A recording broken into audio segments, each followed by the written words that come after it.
This is Dr. Deborah Bird from Besorah Institute inviting you and your congregation to a free webinar with Ted Wright, Executive Director of Epic Archaeology. Ted has degrees in anthropology, archaeology, and Christian apologetics. He has taught Christian college and seminary courses and is currently working as a field assistant photographer and videographer. Ted has appeared on numerous television and radio programs, including a mini-series on the History Channel and on ABR's TV program, Digging for Truth. This will be on Sunday, February 20th.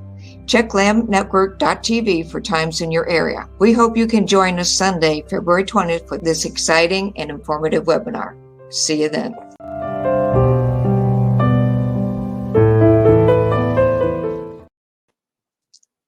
Hello, good afternoon. I'm Dr. Deborah Bird, live from Besorah Institute. I'd like to thank you for joining us today for another educational webinar here on Lamb Network TV. We have a wonderful guest for you today, but before I introduce him to you, I'd like to take a minute to tell you about what's coming this fall. On Sunday, November 13th, 2022, you are invited to a live all-day online conference. The theme of the conference is Called Out, Being the Body of Mashiach. It will be aired here on Lamb Network TV beginning at 11 a.m. Eastern Standard Time. Guest speakers will include Rabbi Jeffrey Adler from Shaarei Yeshua Congregation, Dr. Barry K. Seif, author, college professor, and director of Sar Shalom Israel, Rabbi Daryl Weinberg from A Light to the Nations Messianic Ministries, Dr. Phil Gelati from One of Messiah and Gift of Grace Radio Show, Reverend Stephanie Pavantos from This Side of Heaven, also an author and Besorah instructor, musician Dan David from Dan David Music, and Jeff Roberts from Voice of the Shepherd, a Messianic singing group. Please mark this date on your calendar and tell your friends, family, and congregations about this conference. We hope you can join us for a full day of inspiration, learning, and Messianic worship music. More information to come later. If you'd like to join our e-blast list so you know more about this and other events, just send us an email to contact@besorahinstitute.org and we'll put you on the list. That's contact@besorahinstitute.org. One more announcement before we get started. Like other events, you'll be able to ask questions and during the Q&A at the end of the presentations. So feel free to type questions in during the presentation or at that time. And now I'd like to introduce our special guest. Ted Wright is the founder and executive director of Epic Archaeology. He has degrees in anthropology, archaeology, and Christian apologetics. For over a decade, Ted has been a speaker on Christian apologetics as well as biblical archaeology across North America and internationally. Ted has appeared on numerous television and radio programs, including the History Channel, CNN, and ABR's TV program, Digging for Truth. Ted has also served as an adjunct professor and is currently working as field assistant photographer and videographer for the Agro-Regional Archaeological Survey in Eastern Turkey, co-sponsored by Andrews University and Istanbul University. Today, he'll be speaking to you on the archaeology of ancient Israel. We are so happy to have him with us today. Everyone, Ted Wright. Deborah, thank you for having me. It's an honor to be with you guys today. And I have some really cool and exciting things to share with you from the world of biblical archaeology, which I've been involved with for over 20 years or so. And I'm going to do a share screen. And today, really, what I want to sort of talk about, and this is a huge subject that we could literally spend the entire day on. We don't have that time, but what I thought I would do is just sort of give you guys an overview of the archaeological evidence for the Israelites in Egypt, as well as the conquest, because the two biggest events in the Old Testament that really ground Israel's salvation history is in the Exodus, which is the Passover, which all points to the Messiah, And so the question that I've been sort of in research about for over 25 years now is searching for the archaeological evidence for the Exodus. And I actually, just a little bit of background story on that, how I came about. I was in the United States Air Force, and I was about to get out, and I was going to go to college and get my degree in ancient history. And I had a pastor actually give me magazine articles, or actually magazines rather, from the magazine Biblical Archaeology Review. And when I saw it, and I began to see that you could actually study ancient history through artifacts, I knew that that's what I wanted to do. So I went to Mississippi State University and studied under my undergrad at the Cobb Institute of Archaeology, that was founded by the late Dr. Jerry Vardaman, who has done extensive field work in Israel and Jordan as well. And but when I was there, I had a couple of professors that were very skeptical as to whether or not Israel, ancient Israel, as we understand it from the Hebrew Bible, if they ever actually existed. So that led me on a quest to see exactly what is the archaeological evidence for ancient Israel, and is there evidence of the Exodus? Well, today's presentation, today's webinar, is really going to be about some of the things that I have discovered through my research, and just some exciting areas of research that have really come on the scene here in the past decade or so.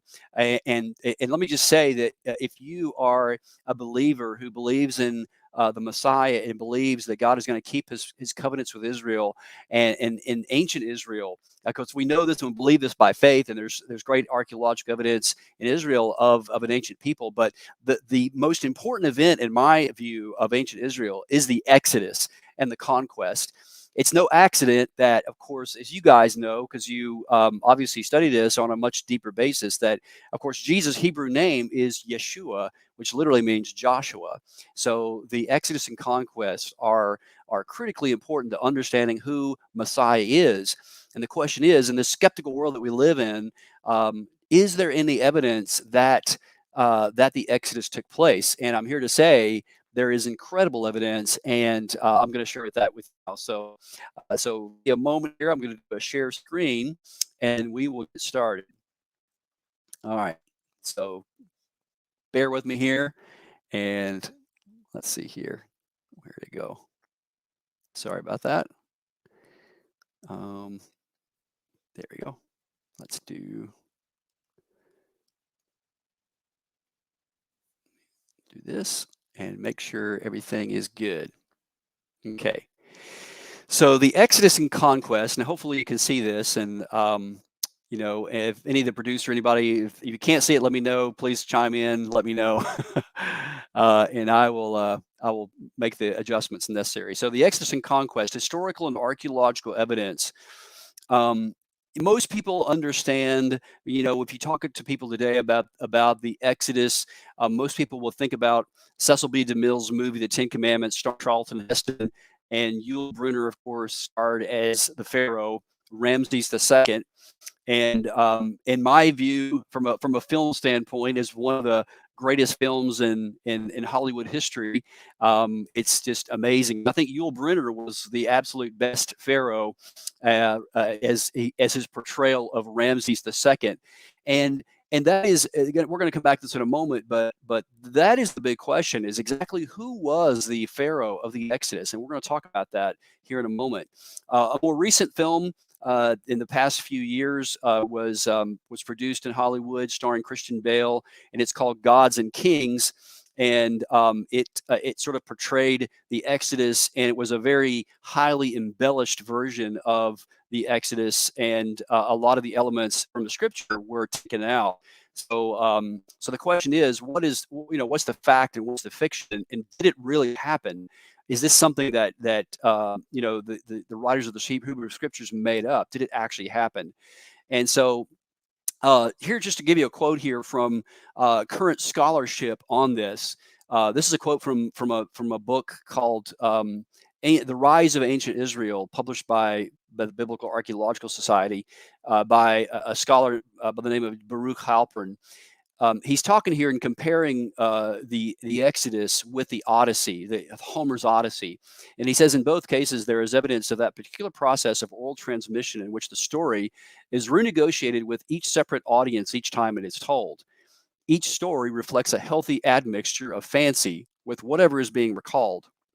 The Odyssey is basically a piece of children's literature.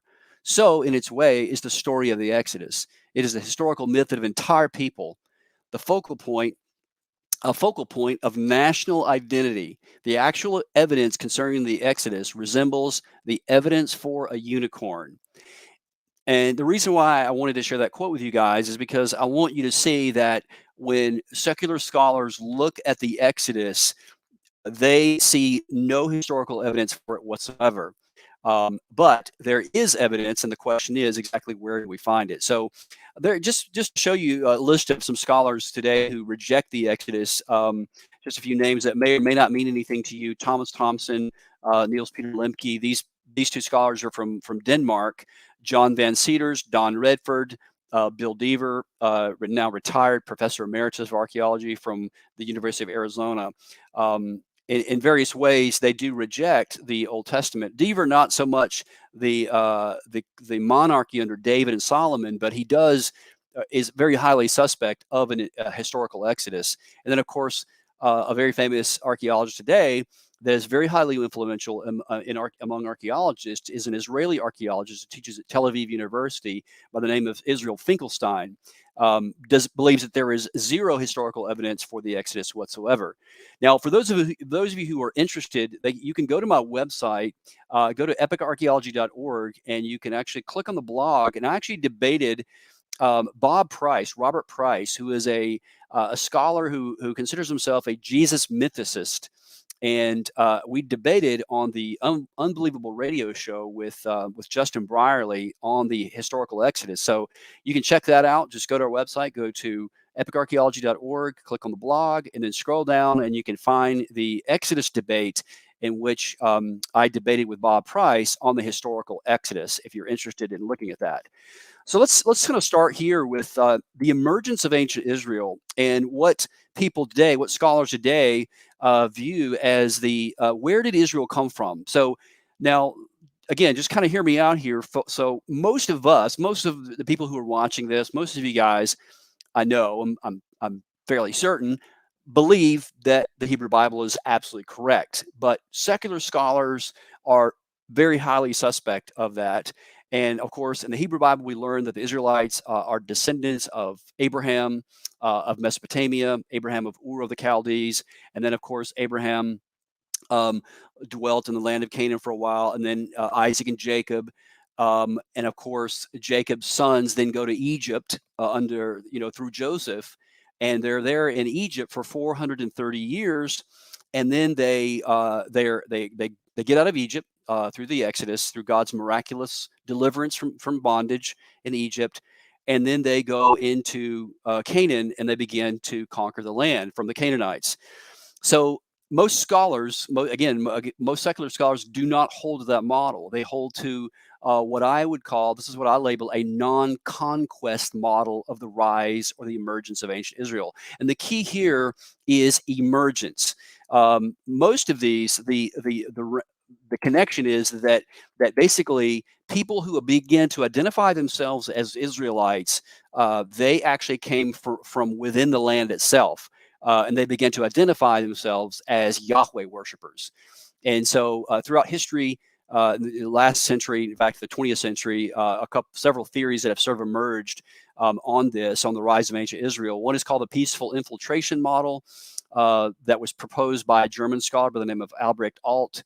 Another one is called the peasant revolt model that was proposed by George Mendenhall in the 1960s. And then today, the most common theory for the rise of ancient Israel is a view called the agricultural resettlement model that's been proposed by Israel Finkelstein and his surveys of the northern part of Israel. Now, again, this is a very, very radicalized understanding of the Hebrew Bible. And what he believes is that essentially there was just sort of a rearrangement of political relationships of the people. There were any number of people groups that lived in the Levant in the time frame of the late Bronze Age. So what Finkelstein proposes is that there really was no historical entity known as ancient Israel. They just began to identify themselves as these people who were Yahweh worshippers began to resettle these areas in which Baal worshippers were found. So all of these, what they have in common is that none of these views actually hold to a historical exodus.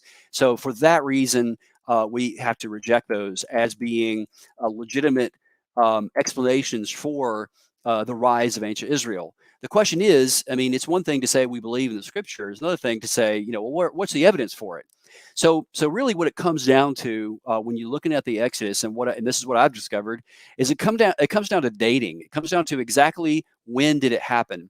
So among scholars who do hold to an Exodus, to a historical Exodus, there are two schools of thought, two main schools of thought, according to this dating scenario. There's a view called the 13th century Exodus. That's about 1267 BC. And the conquest would fall sometime around 1220 to 1230. And this would place the Exodus sometime during the reign of Ramses II. And then the other view is also called the 15th century Exodus and Conquest model, or the late date Exodus.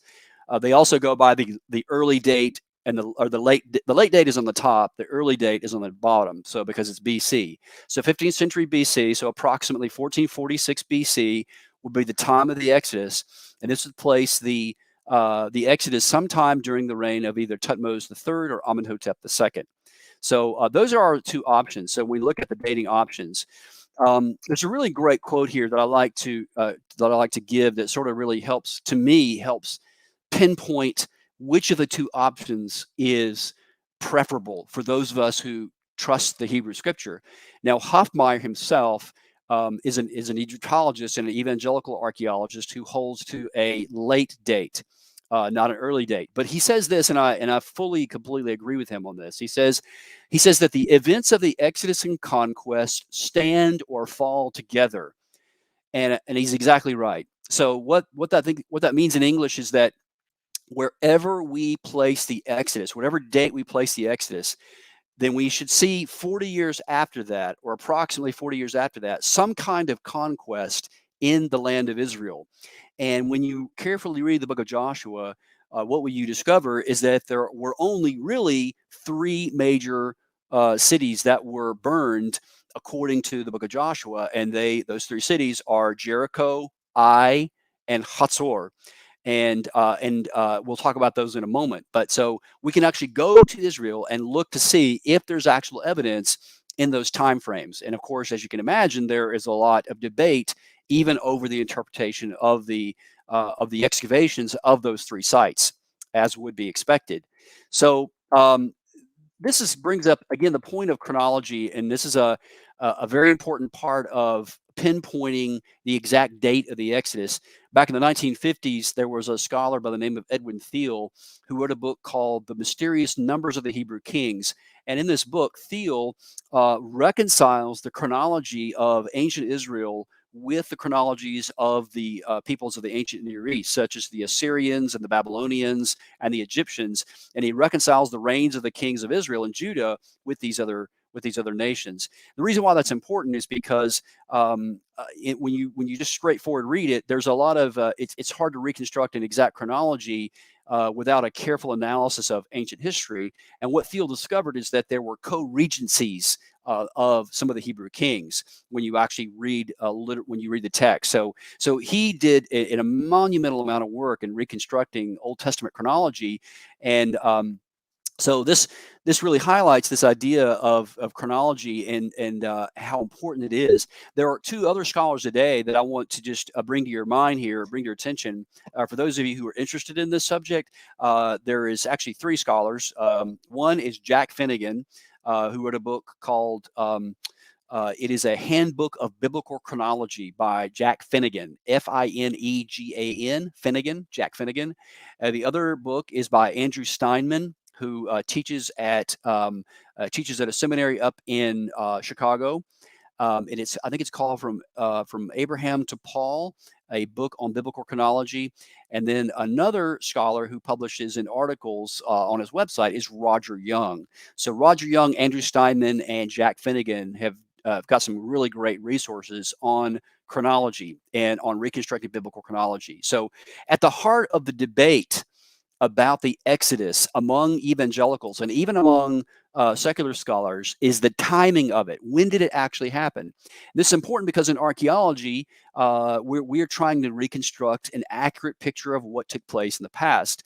So the heart of this debate, the heart of the debate of ancient Israel and the heart of the debate of the Exodus and the Conquest is about chronology. Exactly when did it happen? So the late date, let's talk about that for a second here. The late date is based on references to the store cities of Pithom and Ramses, or Pi-Ramses, in Exodus. But there are some problems. The store cities are either anachronistic, and then also indicating that they think that this somehow indicates that the Exodus took place during the reign of Ramses II. But it's problematic in reconciling with the biblical text for reasons that we'll get into here in a moment. And then the third problem with the late date view is that there is essentially no conquest in the archaeological record. So if we're gonna plant our flag in the late date, then we're gonna have some problems in establishing a conquest, or at least the conquest as it is outlined in the book of Joshua, in particular Jericho, Ai, and Hatzor. So because if the Exodus was in this time frame, then there's no conquest. So that goes back to the quote I was giving you guys earlier from James Hoffmeyer, who said that the Exodus and Conquest, the events of the Exodus and Conquest, stand or fall together, if that makes sense. So according to 1 Kings chapter 6, verse 1, this gives us a chronographical marker to exactly pinpoint the timing of the Exodus. And then again, when you're looking here at 1 Kings 6:1, we're talking here about narrative. We're talking about a historian who's not necessarily writing in poetic form. This is just pure narrative. And what he says is that the Exodus must have occurred 480 years prior to the laying of the foundations of Solomon's temple, because it says in the 480th year after the Exodus, Solomon laid the foundations of his temple. Now, this date, most scholars, in fact, even scholars who disagree about the date of the Exodus, will agree that Solomon laid the foundations of the temple in Jerusalem sometime around 966 or 967 BC.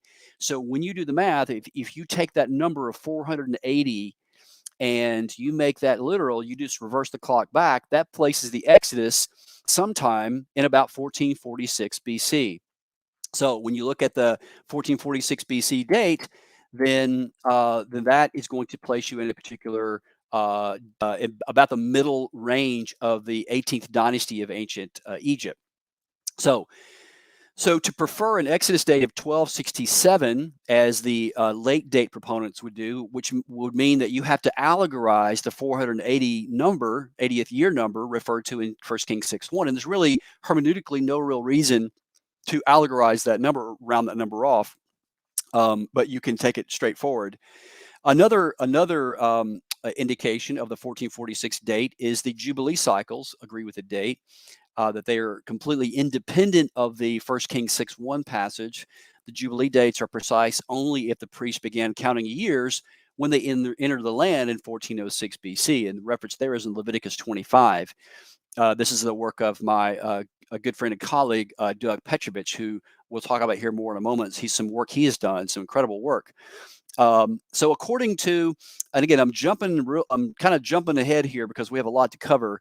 So based on this sort of early dating of the Exodus scenario, which is the date that we're going to defend in this presentation and this webinar today, is the early date of the Exodus, because I think that is where the majority of the evidence is for the historical Exodus and Conquest, is in the early date. So based on this dating scenario, based on the Masoretic text, a textual tradition of the Hebrew Bible, we can have some dates here, some approximate dates of this time of Israel in ancient Egypt. So we have the conquest beginning at 1406 to 1400 BC. The 40-year wilderness wandering would have been 1446 to 1406. The Exodus 1446, again, based on 1 Kings 6:1 and the Jubilee cycles. And then the Egyptian sojourn, beginning in about 1876 BC, would have been when Jacob entered into Egypt. And then, of course, the Exodus would be 1446, which means that the sojourn of the Israelites in Egypt would have been approximately 430 years. And again, looking at the Old Testament, looking at the dates of the life of the patriarchs, such as Joseph and Jacob, we can also see some other dates there. Joseph's life would have been about 1950 to 1805.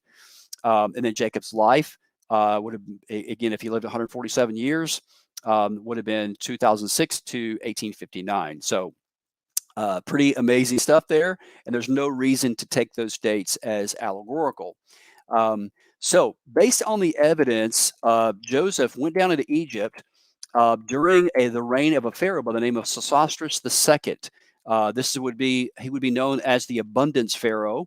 Again, if this dating scenario is correct, and I'm going to show you guys here in a moment, not just conjecture about this, but hard archaeological evidence that this date is got to be the date. The famine pharaoh then would be Sesostris III, and then the pharaoh whose rule began the year Jacob's death would have been Amenemhat III, beginning in 1859 to 1813. Let me go back there and just say a quick word here. We're going to be jumping around, and if you have questions, let me know. There's a lot of information here, and I'm going to be giving you guys some book references that you'll want to check out. If this is a subject that interests you, definitely want to check out some of the resources I'm going to share with you here in a moment. This is just a very sort of quick overview of a massive subject that, again, my dear friend and colleague, Doug Petrovich, actually just finished a book on it, and I'm going to tell you about that book where he ties all the pieces of the puzzle and puts them all together.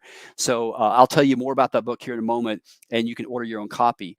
Let me just mention here, we mentioned about the conquest, and if the conquest was the late date, or the late date, then this artifact here would make no sense. You have the Merneptah stele, which it is an inscription by the ancient Egyptian pharaoh by the name of Merneptah, and it was discovered by the British archaeologist Flinders Petrie in Thebes in 1896. And what's interesting about this is it actually mentions Israel and the land in Canaan by 1213. So they're already in the land by 1200. So how could the Exodus be 1500 or so? Excuse me, 1200, if the Exodus, or if the Israelites are already there. It says Israel is laid waste, its seed is no more. In fact, this is one of the only mentions of Israel by name in a historical Egyptian text. There's some new texts I'll tell you about here in a moment, but this is one of the first and most important ones. But it's significant here in this Merneptah stele because it identifies Israel as an established people, because in Egyptian hieroglyphics, the determinative for people group is indicated by the hieroglyphics, which meant that this was an identified nation by 1213 to 12. So by the time of Pharaoh by Merneptah, the Israelites are already in the land, which actually fits better with the early Exodus date. Another artifact that was actually discovered in a museum, it's known as a en provenance artifact. This is known as the Berlin pedestal, which actually shows Egyptian captives during the 19th dynasty of Egypt being taken off into captivity. And it has there on the shields there, you have the little circular shields that actually indicate the names of the captives. You can see they're tied up and they have a rope around their neck. And you have on the left Ashkelon, Canaan, and Israel to the right. And this was just purchased in 1913 by Egyptologist Ludwig Burckhardt in Germany. And it reveals that Israel was already in Canaan by 1205 BC. Now, to be sure, this artifact is contested, or at least the interpretation of Israel is contested by many secular archaeologists. So if you go and share this, by the way, on Epic Archaeology, you can go to our Facebook page and you can go to our Instagram account, and we share these artifacts on Instagram, and you can share these with your friends, and they're on Facebook as well. And we have some other historical information about it as well. But this is this is an artifact that has a great significance for the early date of the Exodus. So Egypt's 18th dynasty. Let me just kind of show you here what this looks like. These two names in the middle there on the bottom left-hand corner, Tutmos III and Amenhotep II. These would have been the two pharaohs that would have been the very likely candidates for the Exodus pharaoh. The beginning of this dynasty is a pharaoh by the name of Ahmose I. Now, let me just say a quick word again, because there's a whole lot here and there's a whole lot of background to this. So I know we're not necessarily a seminary class or anything, but let me just say, for the sake of argument, for those who are watching this who maybe are a little bit more in tune with Egyptian history and archaeology. So among Egyptologists, among professional Egyptologists today, there are people who adjust Egyptian chronology. There is a low chronology and a high chronology. And the low chronology, the adjustment is about 25 years. So we're not talking about a long time period. And the reason why that is because of these time periods in Egyptian history known as intermediate periods. And the problem is that the dates of the reigns of the pharaohs. So in other words, when you look up, like for instance, if you were to just pick any name on this list here, you can pick Akhenaten, you could pick Tutmos II or Hatshepsut or anybody like that, and you look them up on like Wikipedia or some encyclopedia article, it's going to give you their reign of the dates in which they reigned. Like they reigned from this date to that date. Okay, those dates of the reigns are based on a Egyptian pharaoh by the name of Manetho, and so there's some question as to whether or not these dates are accurate. So Egyptologists squabble amongst themselves as to low chronology or high chronology. Now, the chronology that I hold to, I believe it's the low chronology. I always get these confused, but it's neither here nor there at this point in the discussion. The point is that how we can pinpoint, and the reason why Amenhotep II is the pharaoh to be preferred to the Exodus, is based on the dating of Ahmose, the first year of the reign of Ahmose I, who was the founder of the 18th dynasty. And how we can anchor this is through astronomy and archaeology. There is a papyrus called the Ebers Papyrus, and it actually mentions the rising of a star called the Sothic star, that was very important in Egyptian history. And so this papyrus, it mentions the rising of the star, and that is going to affect, so where that star, the geographical location of where the rising of that star happened is going to be important for the dating of the reign of Ahmose I. Here's what I mean by that. So Egypt, if you look at a map of Egypt, you got north, Egypt empties out into the north. Memphis is the traditional city and the founder of all the major religions of Egypt. To the south is Thebes. So the question that scholars debate is whether or not the Sothic star was observed in the Ebers Papyrus. Was it observed in Memphis or was it observed in Thebes? If it was observed in Memphis, then that would mean that the reign of Ahmose I would be at a particular date. And there's really good evidence that that's exactly where the observance of the Sothic star happened, was in Memphis and not in Thebes to the south. So what this all means in English is this. If you're still not following me, what this means is that the reign of Amenhotep II, if that is correct, if the rising of the Sothic star was observed in Memphis, and that anchors the reign of Ahmose I, then that adjusts the chronology of these pharaohs that places Amenhotep II's reign smack dab during the middle of where the Exodus would have happened. Now, at this point, we can go, okay, well, that's great. Let's check. Is there any other evidence in the life of Amenhotep II that indicates that he was the pharaoh of the Exodus? And we haven't even gotten started yet, and it's just so much. I'm going to skip this slide because this kind of shows you the family history of Ahmose and Tutmos III. Needless to say, because of time's sake, I'm just going to jump ahead and just tell you what the significance of this is and who this is. If this chronology holds true, and again, I'm not the only one that holds this. Dr. Eugene Merrill at Dallas Seminary, who wrote Kingdom of Priests, agrees with this. Another colleague friend of mine who used to teach at the Master's Seminary, Dr. Bill Barrick, Doug Petrovich, many other scholars as well. If the chronology is correct, that would mean that very highly likely it was the Egyptian queen Hatshepsut who was a young girl at the time, who very likely pulled young Moses from the Nile. And we know a lot about her reign because she left this incredible mortuary temple at Deir el-Bahri in the Valley of the Kings, which I think is one of the most grand and amazing mortuary temples in the entire history of ancient Egypt. And you can see there the grandeur of it, even 3,500 years later. It's just quite amazing. Now, let me go back to this slide here because I want you to see this. So look at about the 1, 2, 3, it's about the third line up from the bottom where it says Tutmos III and on Hatshepsut. So basically, Tutmos III was her actual stepson. She was actually the wife of Tutmos II, who actually passed away, and because Hatshepsut could not produce a male offspring. So basically, Tutmos II's secondary wife, Isit, this was to be a concubine. This is something that was very common in Egypt. Provided for him a male offspring so that the line, the pharaonic line, could continue. So when Tutmos III died at a fairly young age, young Tutmos III was only about a year old. So that left his stepmother Hatshepsut to sort of co-reign with him. So there was a co-regency of Tutmos III and Hatshepsut for about 22 years. So, of course, then with his primary wife, he has a son by the name of Amenemhat, and he died. And then, of course, with his secondary wife, he has his second son, which is Amenhotep II. So, if this scenario is correct, if this dating chronology is correct, that means that it's very likely that Moses would have very likely known Tutmos III.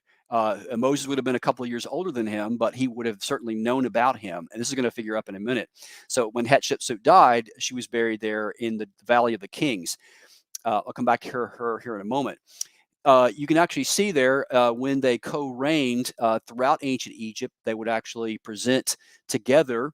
And it showed on the right there, you can see she is presented as a male pharaoh, and she has the pharaonic kilt on and even the pharaonic beard, and her young teenage son, Tutmos III, is behind her.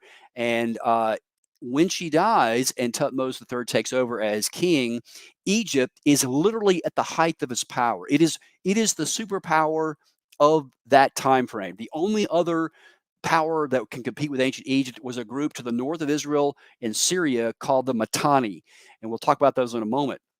But you can see there in Karnak, Tutmos III is basically smiting his enemies. And the reason why I'm showing you this is because I want you to see that when the Exodus took place, Egypt was at the height of its power militarily. And this is going to play into great significance.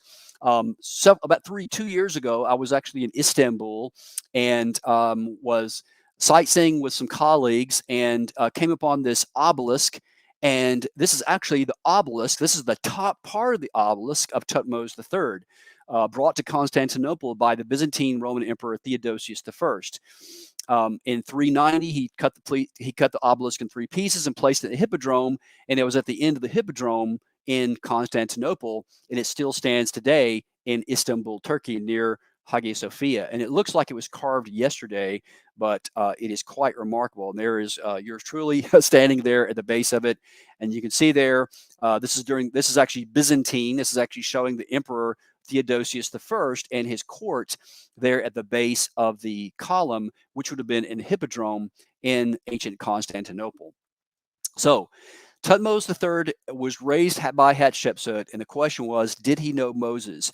Very likely he did know Moses.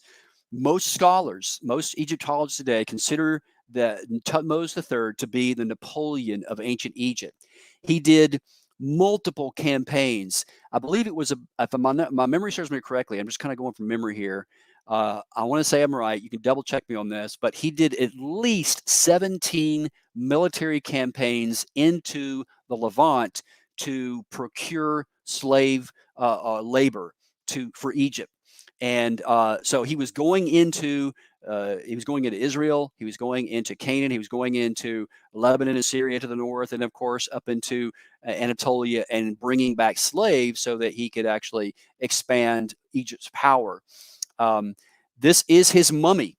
And we know exactly what he very likely, where he was buried. Many of the pharaohs were buried in the Valley of the Kings in a hidden crypt, because later during Egyptian history, some of the Egyptian priests hid the pharaohs because the graves were being looted so badly. And so it's very interesting to think that this face could have actually seen Moses face to face. Here again is kind of an artist rendition of what Hatshepsut, queen of Egypt, young girl, teenager at the time, would have gotten Moses from the Nile. And interestingly, let me just say a little side note here, and you guys probably know this, or you may or may not know it. I'm not sure if you do or if not. If you do, then just listen anyway. The only other place that is mentioned, it says that Moses' mother Jochebed created an ark. It's the same exact word that the ark that Noah built, and so this is an act of faith on Moses' mother part, to place her young son in an ark to save him from the wrath of the Pharaoh. So that's a pretty awesome thing there. Hatshepsut was the girl very likely who drew Moses from the Nile, as we said in the scenario, and this is actually her mummified remains. It's pretty interesting to think. And people have asked me about this the image before, and the hair, the red hair. It doesn't indicate that she had red hair necessarily. It could be from the resins of the mummification process, but that's what the mummified remains of Hatshepsut look like.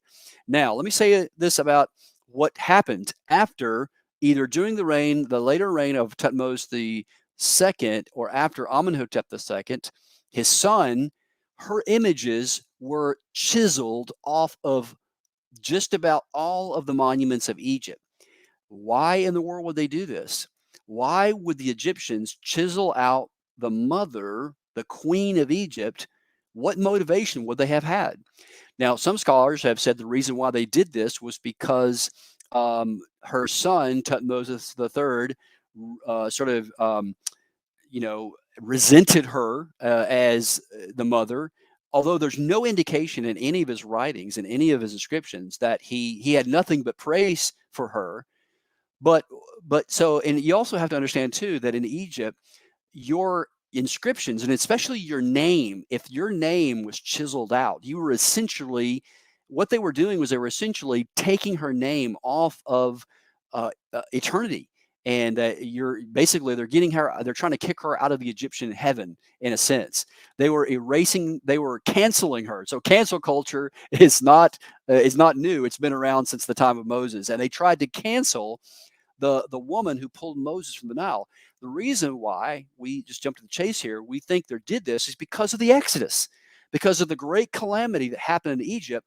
This is a circumstantial evidence, but it's a very powerful thing, and the motivation would completely make sense of why they would want to erase her images all throughout Egypt. Now let's talk about the son of Thutmose III, Amenhotep II. Again, let's just remember, this was during the height of Egyptian military power. You can look at this up in any ancient Egyptian book of history. Egypt was at the height of its power. Thutmose III was one of the most successful military pharaohs in Egyptian history. And then because his mother Hatshepsut had set him up with great success. And so there's no reason why anything should have happened, except the Egyptians were just in this powerful position. So when his father died, he takes over, Amenhotep II, his son takes over, and he becomes very adept at archery and shooting of bows and arrows. And so it shows here, this is one of the inscriptions there at Karnak, showing Prince Amenhotep II actually shooting an arrow from a moving chariot there, showing his military prowess. So, is this the Pharaoh of the Exodus? Yes, very likely so, based on the scenario that we painted earlier. Now, let's talk about where he would have been and where the Israelites would have been. Where is the evidence for the Israelites? Well, you can see there, Egypt this is the northern part of Egypt, and this is the reason why it's called Lower Egypt, is because the Nile flows from the south to the north. It empties out into the Nile Delta, and there on the eastern branch of the Nile Delta is a site called Avaris. the archaeological Arabic name for the site is Tel el-Daba. And this is where we believe the Israelites were primarily located throughout Egypt. Now, let me say this about the 18th dynasty. In the 18th dynasty, most of the pharaohs had their capitals, their royal capitals, and the center of their religious affiliations in Thebes to the south, which was in Upper Egypt. Whereas Amenhotep II, not only did he have it in Memphis, but he also had a possible royal barge port, for lack of a better word, at Avaris, which would have meant that Moses and Aaron would have had easier access to Pharaoh, because when we read in the book of Exodus, Moses appears before Pharaoh, and if either Ramses II or any of the other proposed pharaohs of the Exodus were alive down in Thebes, this would be a problematic for Moses and the Israelites who were located in Avaris to travel hundreds of miles south to Thebes to talk to the Pharaoh, unless the Pharaoh was coming into Avaris, and there's really no indication that he did. So this actually fits very well with what we think, and you can see there how it. I think you see Thebes to the south. I don't know if it's showing on the screen there, but you look at on the left here where it says Egypt, and it looks to the right of that. You can see Thebes to the south. It's on the west bank, and of course Memphis is up there to the northern part, closer to the Sinai Peninsula. There's Memphis and there's Thebes. There it is. All right, so Avaris, people talk about the land of Goshen. You say, well, Ted, I thought the Israelites were in the land of Goshen. Well, the land of Goshen, when the Bible uses that term to describe where the Israelites were located, it was that is where Avaris was. It was sort of a general, think of it like a state or a county. And that's sort of kind of the way it was. So Avaris was right in the middle of the land of Goshen. So this also fits very well with what we see in the archaeological record and the historical record. This, by the way, is a satellite image from the International Space Station showing Egypt to the left, and you see the Nile Delta, and right in front of you is the Sinai Peninsula, and you have to the left, you have the Gulf of Suez, and to the right, you have the Gulf of Aqaba, and to the north of that, the Jordan Rift Valley, which starts at the beginning northern tip of the Gulf of Aqaba and goes all the way up into the Dead Sea, which is the lowest spot on planet Earth. So this is an interesting site, Avaris. Let me tell you about Avaris and what they have discovered there. This is pretty awesome. This is where it's really exciting. Now, again, we painted the scenario of the Israelites being in Egypt. And is there any evidence that the Israelites were in Egypt? And yes, there is, actually. And not only were they in Egypt, but they were at Avaris, or Tel el-Daba. This is a closer up view of the site, and this would have been the biblical site of P. Ramses. Again, an anachronism. So by the time the later copies of the Old Testament were written, they're basically it'd be like the name of the city changed, but it was it was known now as Ramses, the Pi Ramses, but it's the city of Avaris. So this is the Nile Delta city where Jacob and his family moved in 1876 BC, and it is a very large site. And the Austrians have been excavating there for over 40 years. It is one of the most excavated sites in the ancient Near East.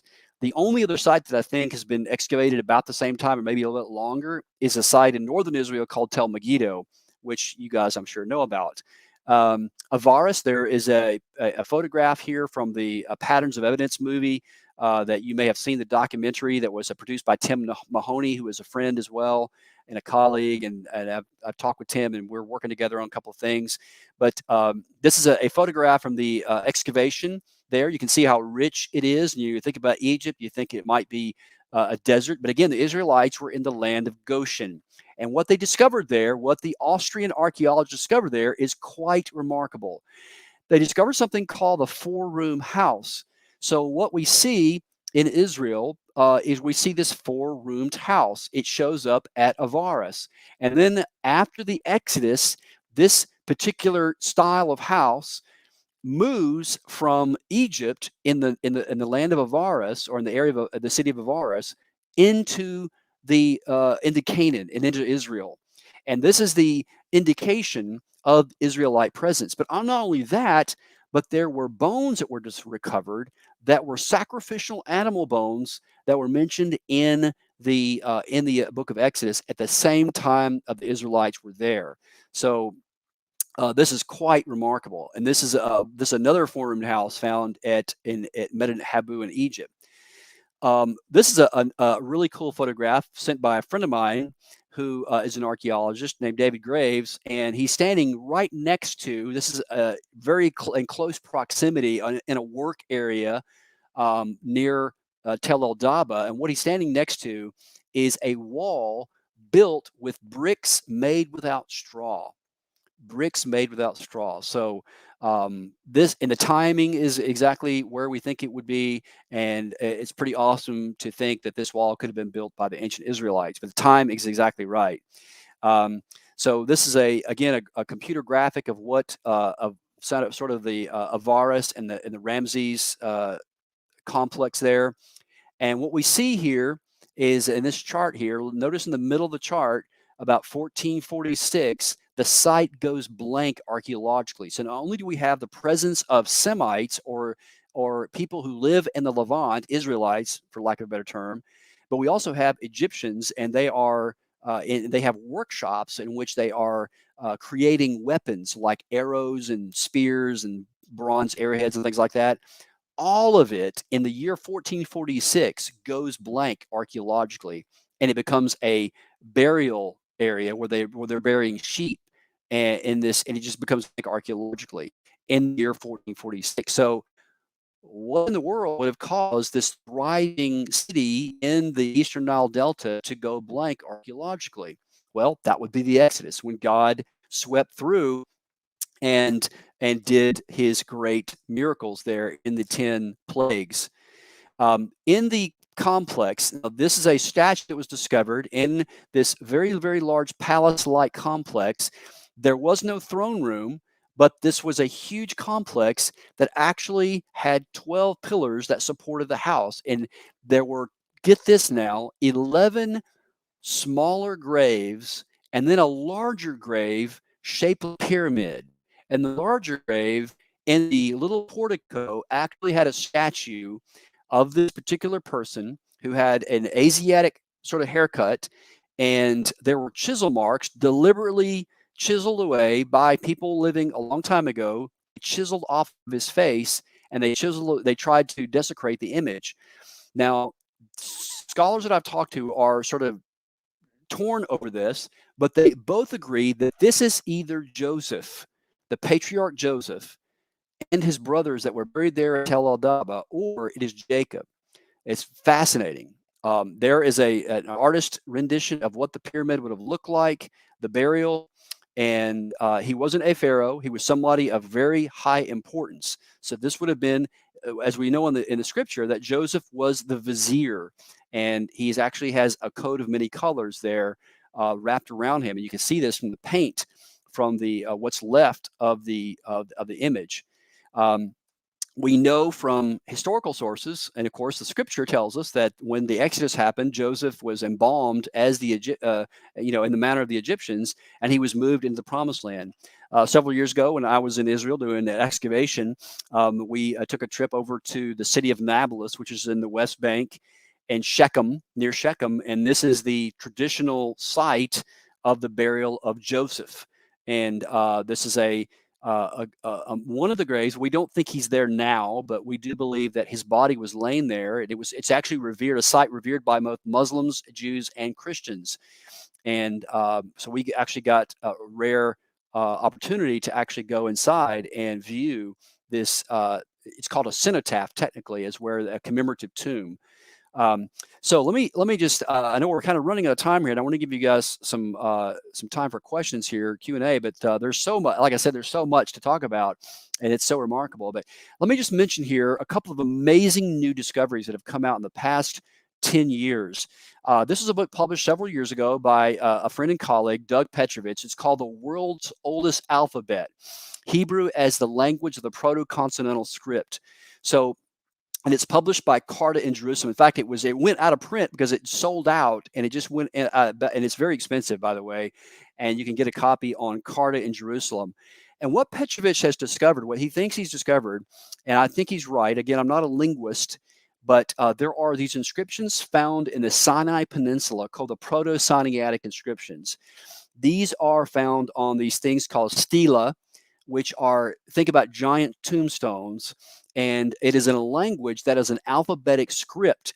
It has elements, get this, of Hebrew and elements of Egyptian hieroglyphics. So it is a pictographic language that starts about the time when the Israelites are in Egypt under Jacob and Joseph. They show up in these turquoise mines found in the Sinai Peninsula at Serabit El Khadim, and then also Wadi El Hal in the Sinai Peninsula, because not only did the Israelites they build bricks and brick walls and things like that, they also mined turquoise because Joseph put them in charge of the turquoise mines. And so he believes that very likely either Joseph or Jacob, or very likely Joseph, because he was educated in all the ways the Egyptians, created this Proto-Hebrew language. And this language is the earliest consonantal language in the world. And this is a huge debate. People are still having it today if you read about this, but I think he's right. And the reason why is because I hold to the historical Exodus, and I think that Petrovich's theory is correct. And this is his chart that he that is in the book, and in which he shows the development of this Hebrew consonantal alphabet. You can see the Hebrew block letter there on the left, and you can see as it develops over to the right as a historical development. What's interesting about these scripts is that they show up in the Egyptian Sinai, and then they move in after 1446, the day of the Exodus. The language goes north, and so there was already Canaanite and Ugaritic language, and which is already very similar to Hebrew, and so most scholars today think that Hebrew came out of Ugaritic. And what Petrovich proposes is that Hebrew came out of this Proto-Continental script, and that Hebrew was so the Proto-Continental script is a Semitic language, and Hebrew is one of the particular options. Scholars are not unified on exactly which Semitic language it is, but they know it's some type of Semitic language. But the reason why again, this is my thoughts on this, the reason why I think scholars today reject Petrovich's thesis is because they reject the Exodus. They say, well, it can't be the Hebrews because there was no such thing as a historical Exodus. But again, it sort of begs the question in my view. But let's, for the sake of argument, this is quite remarkable, guys. This is amazing. Petrovich, based on his understanding of these transcriptions of this language, he has discovered some really remarkable things. He discovered this inscription known as the Sinai 115, in which it actually shows, get this, 6 Levantines. These are people who lived in the Levant. This is the land north of Egypt, there on the Mediterranean, essentially Canaan and Israel. And then it mentions them by name. Hebrews of Bethel, the beloved. And then it mentions Hebedeb and Shechem. It actually mentions one of the names of Joseph, Shechem. And you can actually see him grow. So this is just quite remarkable. This inscription names Hebrews as being from the Levant and specifically from Bethel. Well, where was Jacob from? Jacob's ancestral home was from Bethel. This is just amazing. And all the patriarchs, of course, viewed Bethel as the capital of this of their ancestral homeland before the Exodus. And this was actually found in the William Flinders Petrie Museum, but it originally came from Serabet El Khadim in Egypt, and it is quite remarkable. But the year of this was 1842 BC, year 18 of Amenemhat III, and it is a Proto-Hebrew inscription.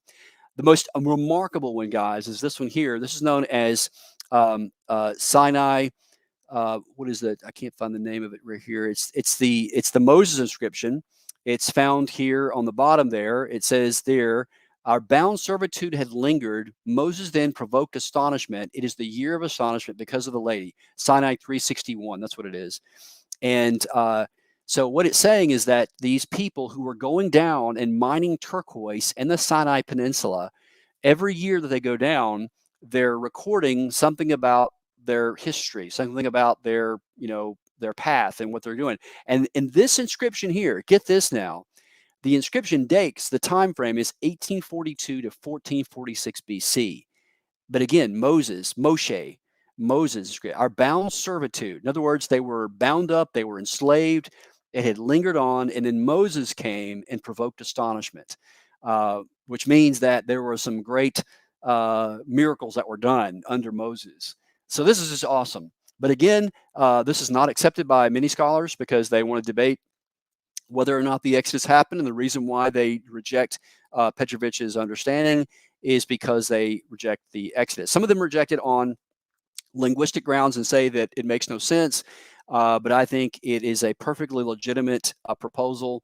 You can, of course, make your own mind about it, get the book, read it, and then, of course, you can check out we also have a podcast on our YouTube channel. You can go to Epic Archaeology YouTube and click on videos or playlist, and you can click on Monocle and Spade, which is our podcast, and we have two episodes now with Doug Petrovich, in which he talks about this particular inscription and his methodology for interpreting the Sinai inscriptions. His latest book is this one here, and I just interviewed him about it. This is the entire history of the Hebrew people from their time under Joseph going through the Exodus, and it's called The Origins of the Hebrews, New Evidence of the Israelites in Egypt from Joseph to the Exodus. And you can get a copy of this, signed copy if you want to. You can get it on Amazon. You can get a signed copy. Just email Doug at dp@exegesisinternational.org, and he will be glad to send you a signed copy. I believe it's like $40 or so. I'm not sure. You can double check on that. But you can get a copy from him directly, or you can get it on Amazon. But check that out, and you also check out our podcast with him as well. Let me just wrap it up by, again, this is a massive subject, and we are just touching the tip of the iceberg, if you will. But this is a very famous sermon that Stephen preached to the Sanhedrin when Stephen was about to be stoned. And he mentions at the very end of Acts chapter 7 in his speech, he mentions that Moses was educated in all of the learning of the Egyptians, and he was a man of power in word and in deed. So this brings us to internal evidence. We talked about the external evidence of the Pharaoh of the Exodus being Amenhotep II, and all of the evidence there. There's a whole lot to that, which again, I'm jumping ahead here, but I want to show you the internal evidence that the Exodus was written by someone who was in Egypt, someone who was actually there, and that would, of course, been Moses. And is there any evidence that Moses was an eyewitness to the Exodus? Moses was actually there. And again, going back to Stephen's speech to the Sanhedrin, Scripture tells us that Moses was trained in the ways of the Egyptians. Now, we did not know how to read hieroglyphics for many hundreds of years because of an edict by the same, incidentally, and this is kind of weird how it worked out there, but the same slide I showed you earlier of Thutmose III in Constantinople, the Byzantine Emperor Theodosius I outlawed the reading of hieroglyphics in Egypt because Egypt at the time was under the control of the Byzantine Empire. And the reading of hieroglyphics involved a lot of paganism. And Theodosius was a Christian emperor, so he believed that the Egyptians should not be engaging in their hieroglyphics because it would lead them back into their pagan polytheistic practices. So he outlawed the reading of hieroglyphics, and it was lost. And so all the monuments of Egypt were lost in time, and we did not know how to read the hieroglyphics. And so, people could see the pyramids and they could see the sphinxes and things like that, but they had no idea what any of it meant until 1799. And of course, Napoleon Bonaparte was trying to conquer the world, and he went down into Egypt and engaged in a battle called the Battle of the Pyramids by the Mamluk Turks. And so when there was a fort down there by the name of Fort Julian, and he was one of his lieutenants was actually reinforcing in charge of the reinforcement of this fortress. They were digging up around the fortress walls and uncovered this section of a large stone known today as the Rosetta Stone. And there it is. There you can see what it may have looked like in its original format. and that the darker part there is what survived. And of course, it has the 3 scripts on it, not 3 languages, only 2 languages. There's 3 scripts, though. The 2 languages are Egyptian hieroglyphics and Greek. The top one is hieroglyphics, the middle one is Demotic, and the bottom one is Greek. And the man who figured out how to break the code was a French scholar by the name of Jean-Francois Champollion. And you can see there he was a Napoleon supporter. Of course, Napoleon at that time was already deposed and in exile there on the island of St. Helena, all in the North Atlantic. So there's the stone itself, and this actually is the beginning of Egyptology and the beginning of modern archaeology. And what this did was this opened up the world of ancient Egypt to us, and it helped us to understand the mindset of the Egyptians. But only that, guys, it also helped us to understand the Egyptian flavoring of the Exodus. So again, if we are going to give historical precedent to the reality of the Exodus, then we have to look at it through the eyes of how Egyptians would have saw it. Because think about this for a second, just for a pause for a second, think about this. Think about how long 430 years is. Now again, for history, it's not a long time, but America has only been a nation for 250 or so years. The Israelites, the ancient Israelites under Jacob and Joseph, they were in Egypt for 430 years. So almost double the length of how long America's been a nation. So you have to understand that the Egyptian worldview and the Egyptian mindset would have certainly filtered into the way the Israelites thought. Now, they maintained their identity, sure, but they also were heavily influenced by ideas from ancient Egypt, as we have seen in the book of Exodus, when, of course, Moses goes up on Mount Sinai and he comes down. What are they doing? They're making a golden calf. They're giving glory to a golden calf for their deliverance and not God. So as some preachers would say, it took 1 day for God to get Israelite out of Egypt, and it took 40 years to get Egypt out of Israel, and it's still being driven out as well. So the Egyptian Book of the Dead is very, very important.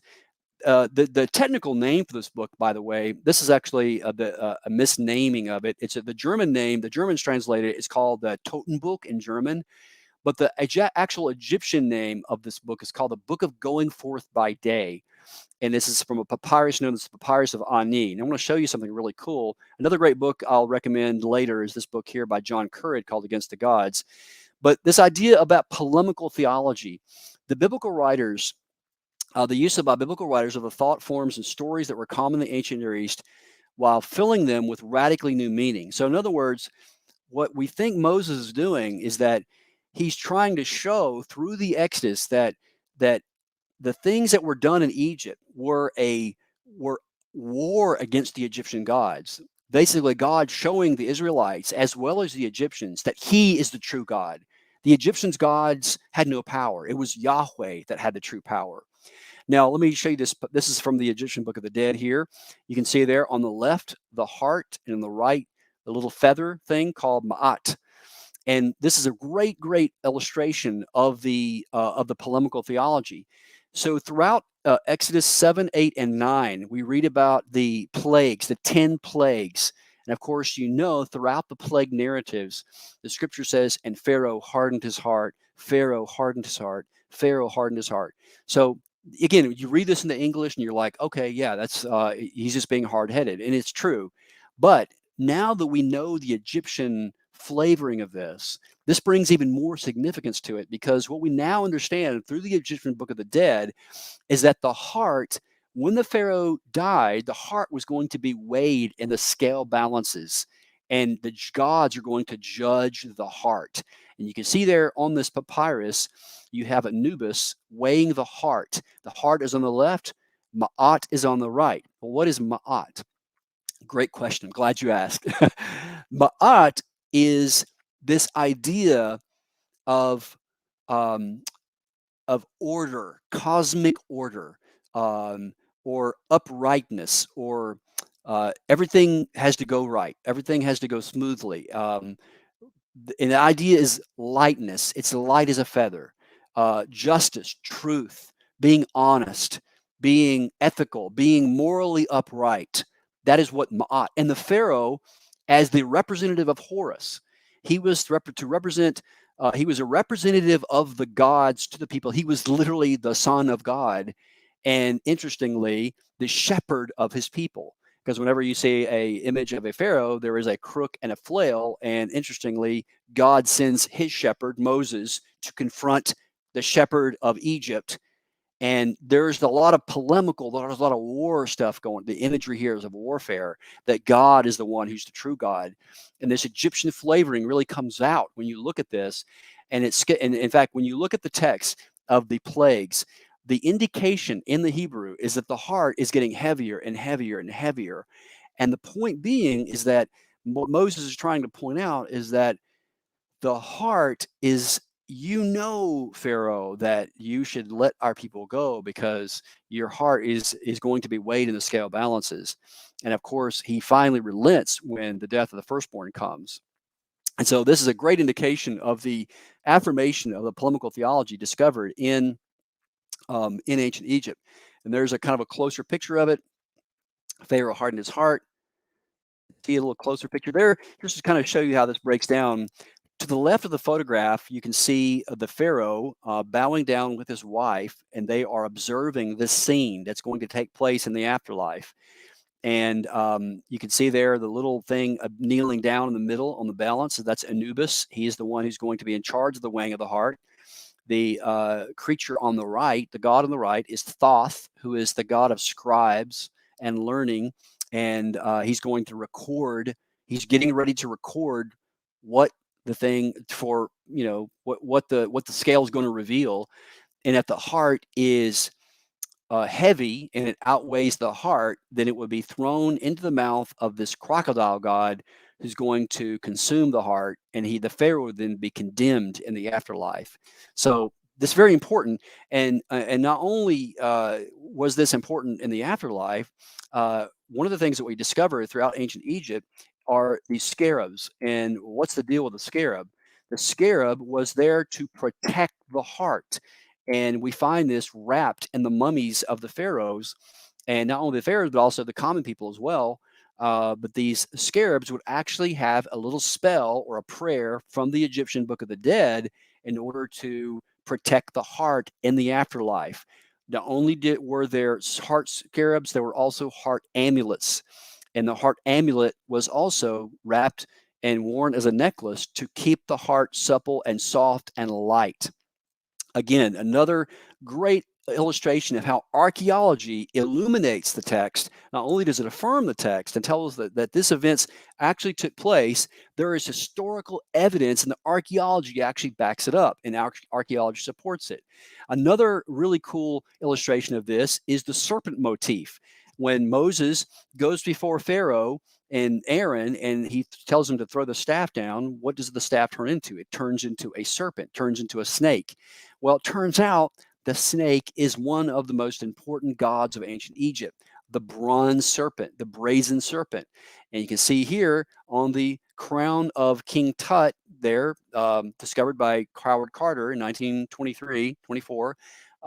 You see there on the left, you have the head of a vulture that was indicative of the Upper Egypt in the south, where the desert is, and the urea snake, the cobra, is indicates the pharaoh reigning the northern part of the country. So whenever you see a pharaoh who has a vulture and a snake on his crown, then you have a pharaoh who's reigning over all of Egypt. You have Upper Egypt and Lower Egypt represented by the pharaoh. And again, another angle of the burial coffin of King Tut, you see there his two symbols of royal pharaonic power. You have the shepherd's crook, and you have the flail indicating power. This also has connections with the sacred cow Hathor or Apis. There were actually about 3 major bull cults in ancient Egypt, or cows were certainly sacred. And in fact, the cattle worship is one of the oldest, actually, forms of idolatry in Egypt. So one other quick thing here are all of the plagues themselves. Not only do we have this with the serpent and Moses throwing down the very symbol of Egypt before Pharaoh, and also too, let me go back to this whole idea about the snake. This is really cool. So in the Hebrew text, when you read that account where Moses and Aaron goes before the Pharaoh, and it says that Aaron's staff, Moses' staff, consumed the staff of the snakes of the Pharaoh, because the Pharaoh's magicians, they also created snakes from staffs, but Moses' staff consumed. It's literally what it says, consumed the staff. What's really cool about that is that same exact imagery, in fact, the same words were used. Fast forward the clock now, the Israelites come to, in Exodus 14, they come to Pi-hahiroth. They come to the place of crossing, the place of where they're about to cross into the Red Sea. Moses, or Pharaoh's and his armies are behind Moses and the Israelites, and the Red Sea is in front. And Moses then takes his staff, he raises it up, and God says, see the deliverance of Israel, and of course the sea parts, and the Israelites march through on dry ground. And then it says, then Moses lifted up his staff, and it consumed the armies of Pharaoh. Just the same exact staff that consumed the staff of the Pharaoh also consumed the armies of the Pharaoh. Again, another very powerful example of this polemical theology. Again, it's a great book by John Currid. I would encourage you to check out if you want to read more about this idea of polemical theology. Again, the idea of polemical theology dovetails perfectly and nicely with the historical Exodus. So it gives like a full color flavoring to what we're actually seeing going on, in addition to the archaeology. So it's pretty cool stuff. So not only that, but every plague, all of the 10 plagues, correspond to some Egyptian deity. So there's a lot of warfare going on here, a lot of polemical angles that are going on here. The Nile turning to blood, the frogs, the gnats, the plague of the cattle, specifically the boils, the hail, the locust, the darkness, and then finally the last two were really, it gets stronger and stronger and stronger until you have the 10th plague in Exodus 11 and 12 with the death of the firstborn. And this is a confrontation of the divinity of Pharaoh himself, and not only Pharaoh, but who he represented, Osiris. Osiris, it was said, was the giver of life and the taker of life. And when God laid out that the only way to escape death was the blood on the doorpost, then what he's saying, in essence, to the Israelites as well as to the Egyptians, is that I am the true God. I am that I am. So pretty powerful stuff there. So this is a reversal of the creation events and a confrontation of the gods of Egypt and the divinity of Pharaoh himself. Each plague corresponded to an Egyptian deity or deities. It's kind of a funny little cartoon picture, but that's very likely what it looked like, or at least something like that. Moses and his staff, and Pharaoh and his staff. So one last quick thing here, I kind of wrap things up here. What about Amenhotep II? Well, did he die? The text actually does not say that he died in the Red Sea. It talks about his army, his representatives of his army did. But what do we know about his firstborn son? Well, near Giza, near the Great Pyramids, they're in between the legs of the Sphinx, the Great Sphinx, is something called the Dream Stela of Thutmose IV. This was a record of a dream in which the second or third oldest son of Amenhotep II was promised that one day he would be king, and that his reign came about through an unforeseen turn of fate, such as the premature death of an older brother. Pretty awesome. So what this means is this also dovetails perfectly with what we know of the death of the firstborn. So we know that Amenhotep II's firstborn son did not succeed him as king, but his second or third son succeeded him as king, Thutmose IV. And not only that, but he does no more military campaign. He actually does one more after the Exodus, and this was during the time of the interestingly, there's only one record of him going back into the Levant, and it was with a very depleted military force to get back the slave force that he had lost with the Israelites. And what's interesting about this, and you can dig more into this with Petrovich's book, gets into more details about this, but I'm just going to try to give you the thumbnail sketch version. But you may remember in the Exodus, when the Israelites finally got out of Egypt and they were there wandering around for 40 years, remember there was a big uprising, and many of them wanted to leave out and they wanted to go back, or they wanted to go ahead and continue on. Well, what Petrovich and others believe is that this is when Amenhotep II actually goes and brings them back to Egypt. So instead of actually going back into this great land where they're free, they're going back as slaves. And so that's the only time he ever goes back after the Exodus in 1446. Again, this is the height of their power militarily, and there's no reason why they should not. Not only does he not go back, except one time to get his depleted slave force, but he makes an alliance with the Mitanni, which he should not have because Egypt was at the height of their power. Again, another great indication that this is the evidence for the of the Exodus. And this is actually his mummy, and it's pretty remarkable that we actually have the mummy of Amenhotep II. And people have asked me this before. They say, well, Ted, how do we know that this was the Amenhotep II? Well, easy enough. His name was on his coffin. So we know. And in fact, most of the pharaohs of the 18th dynasty were found in this cache of CACHE of pharaohs that were found in the Valley of the Kings, incidentally, just to the left of the mortuary temple of Deir el-Bahari, built by Hatshepsut. They were hidden there in a shaft in the 19th century, were discovered by a local Egyptian village. And then, of course, they were taken out and taken into the Cairo Museum, which is where they are today. So I'll stop there. Stop the presentation there and see. I know there's a lot to think about, and we didn't really get a chance to cover everything, but if you have any other questions, I will be glad to fill you guys in on any questions you might have on any of the stuff we talked about today. As far as the Exodus goes, I didn't really get a chance to talk about the conquest pretty much, but if you want me to talk about that, I can, but I'm here to answer any questions if you have any questions about that. Okay, that was great, Ted. I saw more than one book that I'd like to purchase. I know that there are some questions.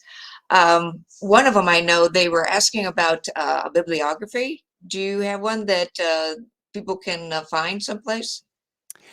I don't, but I can certainly put one together for you guys. I would be glad to. I can get that to you, Deborah, and then you can pass it out to people for if they want to dig deeper into this. I can give them some great resources. Okay, great. Okay, well, if anyone would like a copy of that, please send us an email to contact@besorahinstitute.org, and we'll make sure you get that. Okay, I guess we have some questions. Mark, if you'd like to put those up. I know Mark himself has some questions for you. Yes. Hi, Ted. Hey, Mark. Well, I'm really not getting any, to tell you the truth. I put it up in the chat over here, and I'm not getting any responses short of what I just. Well, that's okay. I can kind of give an overview of the conquest cities if you want to do that. Just a real quick, just talk off the cuff. Sure. That's you bet. Sure. I'll let you have it. Sure.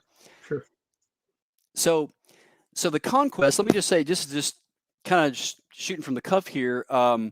We said early in the presentation that the Exodus and Conquest stand or fall together. So the scenario that we have painted today places the Exodus, if indeed, and now there's debate about this, and there's even a book you can get at Zondervan has a book called The Four Views of the Exodus.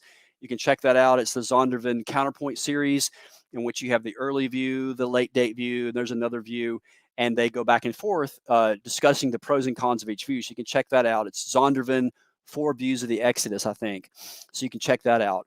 Another question. I'll include this in the bibliography.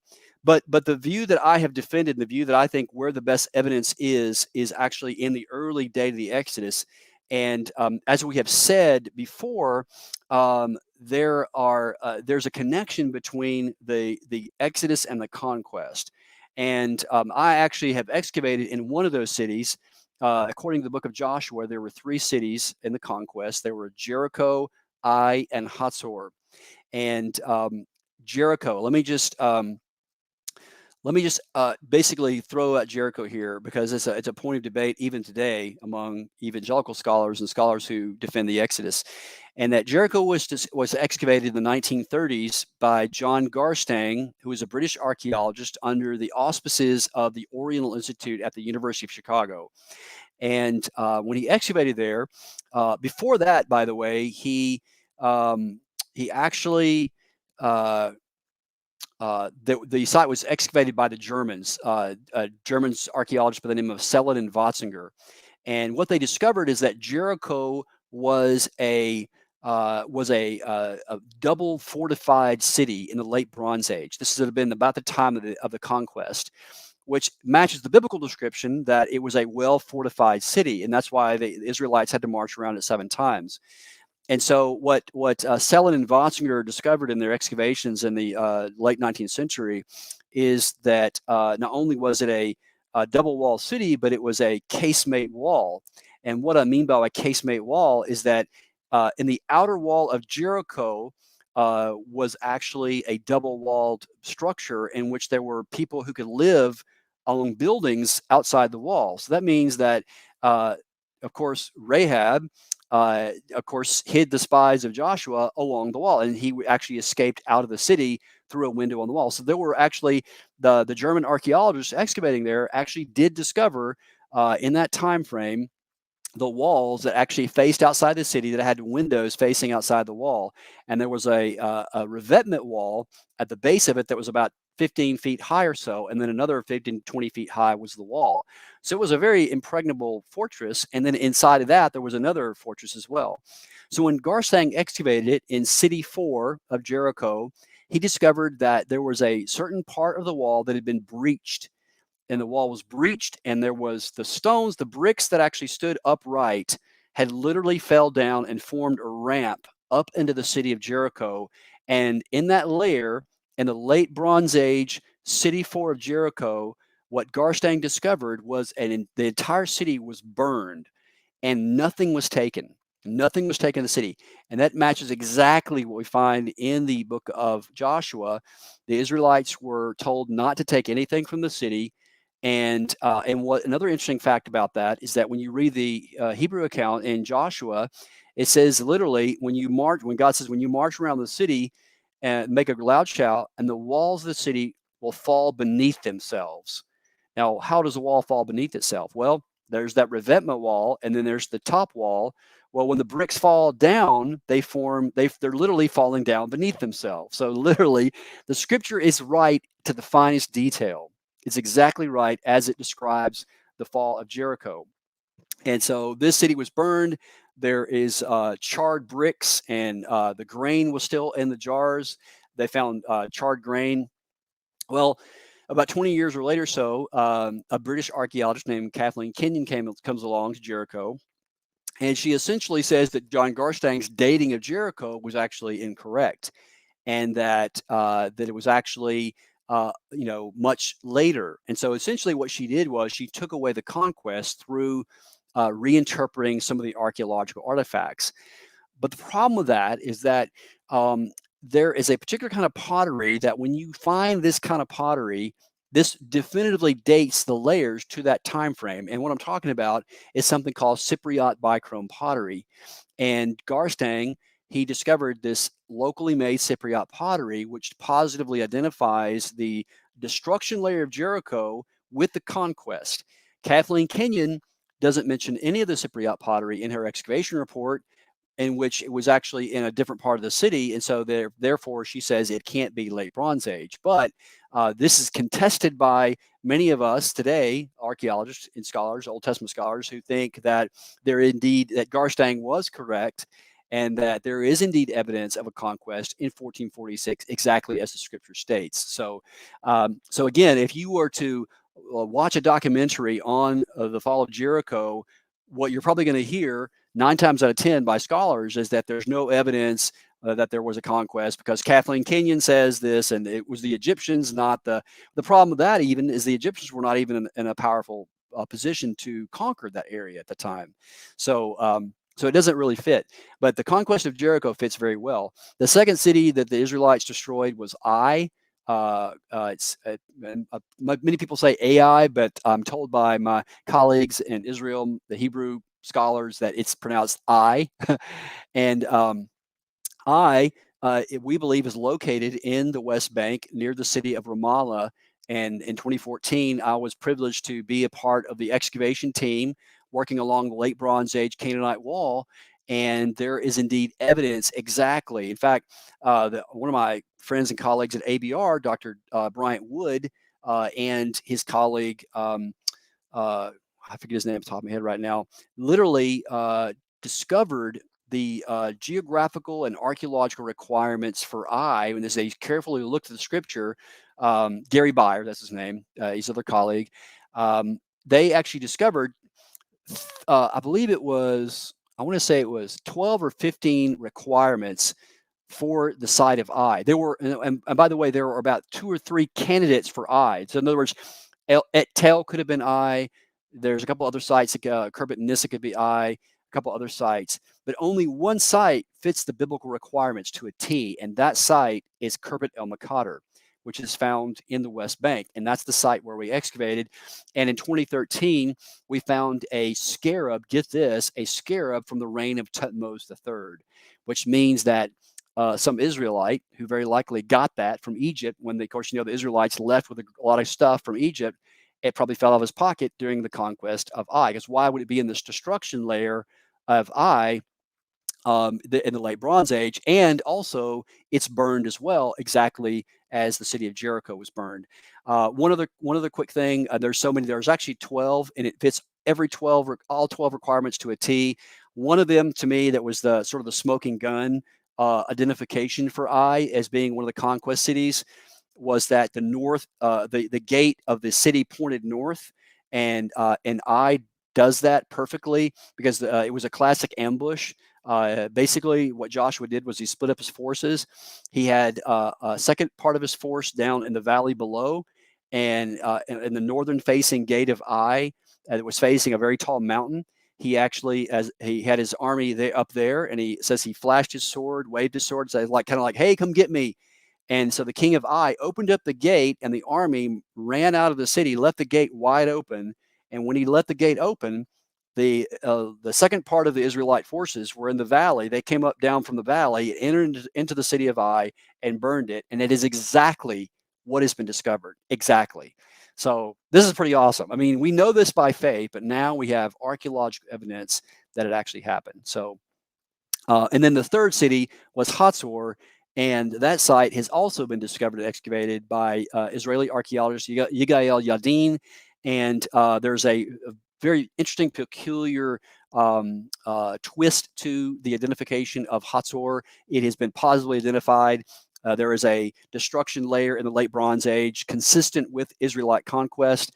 And not only that, but the Bible also tells us that on the ruins of Hatzor, there was during the period of the Judges, there was a king who built a palace right there on the ruins of Hatzor. And that is exactly what the archaeologists discovered.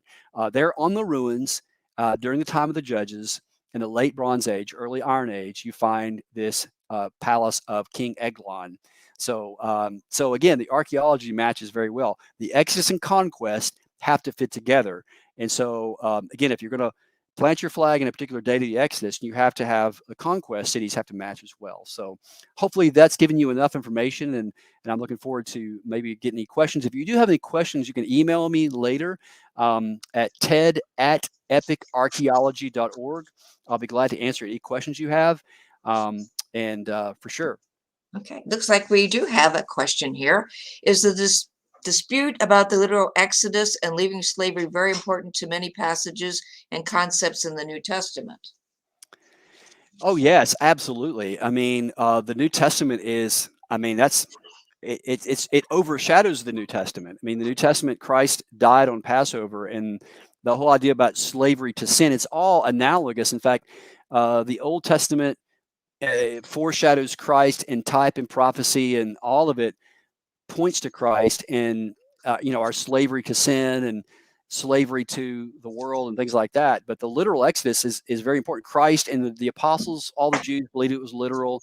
And in order to really understand these passages in the New Testament, there has to be a literal Exodus, or else it just wouldn't make sense. And in fact, just the Hebrew mind was not, it didn't think in those terms. It was very concrete and very grounded in earthly history. Throughout the Old Testament, one of the common refrains is remember, don't forget, remember things. When the Israelites crossed over at Bel Shatim, when they crossed over Jordan, God told them to erect standing, this is called the house of the crossing, erect masabot, standing stones to remember what God did. And then years later, when the kids ask, what mean these stones? You tell them what God did. So I think throughout the Old Testament, God is trying to tell the Israelites, don't forget. But what do? They forget. Even back then, they forgot. And by the time of the New Testament, they forgot as well. So I think Paul brings this up again and again in many of his epistles. Paul's passion was for his people. His passion was for the Jews to receive Messiah, to receive Jesus as their promised Messiah. And so he certainly utilized the imagery of the Exodus. And of course, obviously, the writer of Hebrews, there's no debate about that as to who wrote Hebrews, but I kind of lean toward Paul. And it would make sense that Paul would write it because he was a Hebrew and he would have, that was his passion. He essentially had the equivalent of a PhD in Hebrew in Old Testament. So he would have been qualified. And throughout the Old Testament, throughout the book of Hebrews, he connects the dots between Moses and Jesus. There's one here that's greater than Moses. The two greatest prophets were, of course, Moses and Elijah. And of course, they appear with Christ on the Mount of Olives, or not the Mount of Olives, but the Mount of Transfiguration, one like Moses and Elijah. So of course, Peter, James, and John are like, wow, let's make a, so no, they don't appear. They're going to appear in the latter day, but in any case, yeah. Okay. And I guess a general comment, we have been slaves to sin throughout the New Testament. I think you did touch on that. Yes, that's exactly right. That's right. Christ has set us free, literally. Yeah. Oh, there's an interesting connection. I just thought of it. And this just came about in the past couple of years. I sort of stumbled upon this through some research and writing I was doing. This is really fascinating. So Doug and I were comparing notes. I'm in Texas this weekend visiting. I'm in the Fort Worth, Dallas area. And back in November, I was at a church speaking on biblical archaeology with Doug Petrovich, whose name I mentioned, and Doug and I get to spend some time together. We're comparing notes, and he was talking about in ancient Egypt, it's something called the Fayum, which is the bread. It literally in Egyptian it means the bread basket of Egypt. Okay, so what's interesting about this is that the reason why the Israelites went down into Egypt is because there was a famine, right? And there was plenty in Egypt. And there were storehouses. The storehouse of Egypt was the Fayum. So Pharaoh put Joseph in charge of the Fayum, the breadbasket, and it became and was for millennia the place where the entire ancient world was fed. A lot of the grain was actually shipped out of Egypt, and in fact, in the Roman Empire, it was one of the main commodities that was shipped out of Egypt. And during after the reign of Alexander the Great, the Greek general who died, and his body was brought back to the city of Alexandria, many Jews moved to Alexandria, and it is there during the Hellenistic period in which the Pharisees and the Sadducees developed, and the Essenes and many of the sects of Judaism. It's called Second Temple, during the Second Temple period. But it was at that time in which the Hebrew Old Testament was translated into the Greek, known as the Septuagint, and so there was a debate about whether or not Judaism should be contextualized in the Roman Empire, or whether or not we should maintain our Jewish identity, or whether or not do we even adapt this. So it was an internal debate. Pharisees and Sadducees, they were sort of more friendly to Roman Hellenistic ideas, and the Essenes were more sort of separate. They're like, these some of these Pharisees have corrupted their Judaism, and so we got to separate ourselves. But in any case, Jesus, when he was born in Bethlehem, Herod sought his life, and he goes. Where does he go? He goes down into Egypt, and he retraces the footsteps. He retraces the footsteps of the Israelites, and he comes up out of Egypt. And there's no direct evidence of this, but I think, based on the historical evidence and based on what I understand of history, that very likely Mary and Joseph would have went to Alexandria. Isn't it interesting? And they go into the area of the Fayum, which is the breadbasket of Egypt. And interestingly, Jesus is the bread of life. Yeah. He is come to not only for the Jew, but also for the Gentile as well. So he is the bread that not only the Jews feed upon, but also the Gentiles. And so he retraces the footsteps of the Israelites, goes down into Egypt, and as he comes out, he is inaugurating a new Exodus. Wow. Isn't that awesome? Yes. Pretty cool. Yes.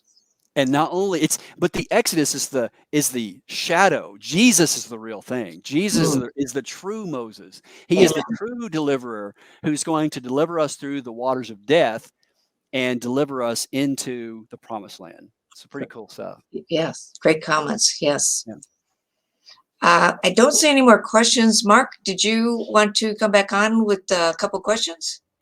Yeah, sure. Hey, great presentation. I love the way you tie everything together. That's probably the most rewarding part of doing any of this type of work and teaching and the research, when you are doing research and you find this one thing and it's, oh my, it ties to all this. Yeah. And the most rewarding part. In 2010, I started to write a novel based on the Exodus, and you kind of touched on something that I realized years and years ago while teaching Torah, is that throughout the time they were there for so many years, yes, each would acclimate to each other's lifestyle, especially the Hebrews having to acclimate to Egyptian lifestyle. And so through the years, I thought about it and thought, well, this would make a great story. What about a novel of both Hebrews and Egyptians and how they would have lived through the plagues and the Exodus and the whole thing. So I started writing the novel in 2010. I barely got into the second chapter and realized that I didn't logistically know how to put the rest of it together. So I stopped writing and spent 2 years researching a lot of what you taught today. When we talked the other day, getting everything set up, I didn't realize you were going to touch on these things. And as I'm going through, my wife in the background saying, those are some of the pictures in your DVD. I did. I actually was interviewed and made an entire DVD of all my 2 years of research, which a lot of this was. But as I said before, it's interesting when you start doing the research and you start tying things together. One of the main things that I believe that I found and came up with my own theory of was, how did they have 7 years of plenty in a desert? And then the scriptures actually say they fed the entire planet. They didn't just feed the people around them. All the people of earth came to Egypt. How could you possibly feed an entire planet of people with just this little area? And I came up with the theory that it was Joseph that built the canal system in the Nile Delta, which is the most fertile land on the planet for growing and everything. Of course, those canals are still there. After coming up with this and doing my research, I found there were 5 other archaeological researchers that had the Yep. same concept. That's that right. I didn't even know about. Nobody had ever taught that. I'd never heard it. And so I did more research and kind of came up with my own little deal, and that's where the DVD comes from. But I have to say, so you're is kind of somewhat agreeing with me that that's a possibility that Yeah. Oh, yeah. happens. Absolutely. And you look at Google Earth and you're in any satellite pictures of the Nile Delta, and you see the canal systems in there, and it only makes sense that that this could possibly put together. Yep. Another thing that I don't know that you've ever run across, but it also in my research, and then I incorporated it into the novel, was that in the Nile Delta, where and there still is a city called Goshen. If you look it up, there is a city in the Nile Delta called Goshen, and it is in that general area over there with Pithom and Sukkot and everything else over in that corner. Is that there would have been a possible agricultural city built in that area. Now you were talking about a picture that had bricks with no straw in them and that type of thing, which I'm assuming comes from that area when they would have been building an agricultural city. And in my research, I came up with a name called, which was Quantir. Have you ever heard that name before? I've heard the name. Yes. Yeah, that to me, and what I in very limited research, because I haven't actually been there like you have, is that Quantir would have been that agricultural city next to Goshen. And I mean, there may have even been aqueducts. You even showed a picture there of the canal, not canals, but the river going through, and the area where they would have been. And I mean, there's all kinds. Obviously, you get conflicting, ideas of different things. But I always thought that was probably the most interesting area of research. And I really, really appreciate your presentation. Thank you. I mean, it's been 12 years since I did this research, and it was great to hear you coming back with so many of these different things and how they all apply and by far so much. I mean, even in my little bits of research, it's just so much evidence of the Exodus and the fact that they lived especially in that one area and all the different things that they could have done through that area. Yeah, definitely check out Petrovich's book, the Israelites. Yeah, that book is worth its price in gold. It is over a decade of work he's done on this, and his PhD is from the University of Toronto. His minor is in Middle Egyptian hieroglyphics. So it is extremely well researched, and you are just going to love it. You're going to absolutely love it. Hold up. I do have another question here. Give me a couple of minutes here so I can get it over to you. Well, that was wonderful, Ted. We really enjoyed it. And hopefully you can come back again. I know there's so much more that you could share with us. Oh, yeah, much more. Yes. Great. Wonderful. Okay. Here is another question just came up. Oh, okay. Okay. All right. Do you have any? Here, let me take me off. Okay. All righty. Do you have any knowledge of hieroglyphics under the granaries depicting Joseph's life? We've heard that the Egyptians have filled it back in so no one can go back down there. That is a great question. Off the top of my head, I don't know of any. I know that my colleague Doug Petrovich has extensive knowledge of many of the inscriptions, but no, I don't have any knowledge of any granaries depicting Joseph's life.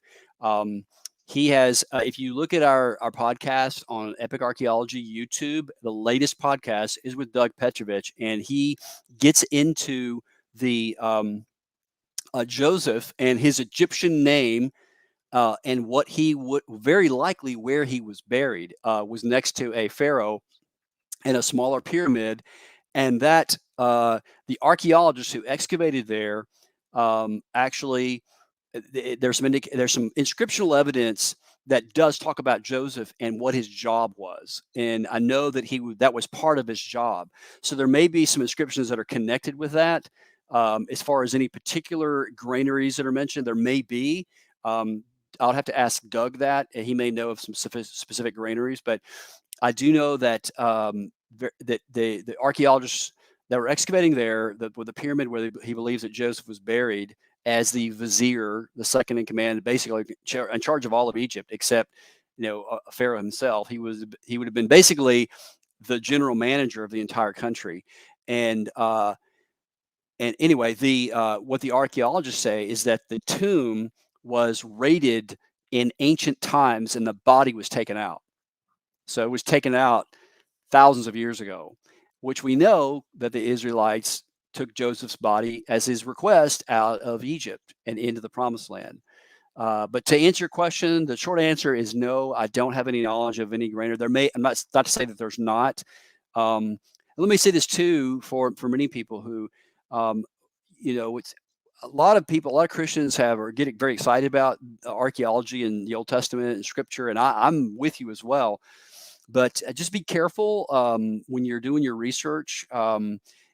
It's great to have theories about stuff, but you have to have the evidence to back it up. It's got to be evidence-based, and it's got to be based on some pretty decent scholarship. So again, not to say that could not be true, but all that to say, and this is not surprising to anybody today, but don't believe everything you read on the internet.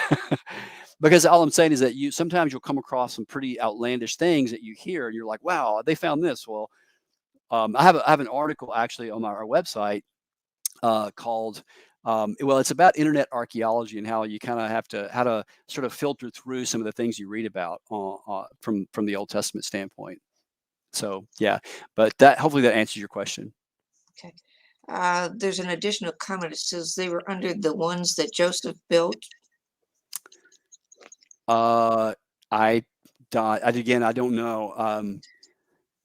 I'm not sure. I have to have some more context for that. Okay. Yeah, I would be very careful when you mention Ron Wyatt.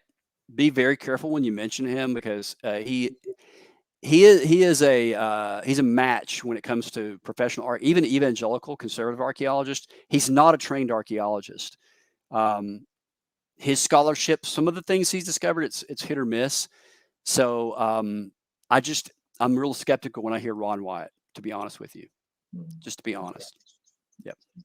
And not only don't take my word for it. You can read any conservative evangelical archaeologist that are writing today. Ron Wyatt is not a great source for historical information concerning ancient Israel. I would go to Eugene Merrill of Dallas Seminary. A book is called A Kingdom of Priests. Just be careful about the sensational discoveries that you hear about. Again, not to say that they're not right. It's just that in the world's eyes, we want to present good, compelling reasons for people to trust in the Scripture. Because if we're holding up a position that is not based in good, sound reasons, then we're going to have egg on our face as Christians, because we held up a view that's not quite up to par. If that makes sense. So again, not to slam Ron Wyatt, it's just you got to be careful, because he is not a trained archaeologist, and his methods are not scholarly. Yep. That makes sense. Yeah. Just one more question. Do you have a favorite excavation or dig that you were on, and what did it mean to you spiritually?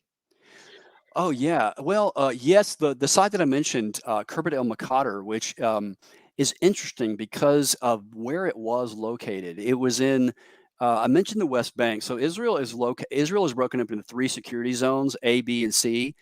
And A, and I might get this wrong, but basically it's 3 types of security zones. And A is where the Israelis have control. B is where there's sort of joint control between Israelis and Palestinians, and like a C would be all Palestinian control. So the city of Ramallah would be like the entire city is PLO, the Palestinian. No Israeli police are there. No Israeli military is there. The West Bank, the Gaza Strip, that's Palestinian controlled. So where interestingly, the site of I is located is right there on a like zone where they both claim access. They both claim ownership. Isn't that interesting?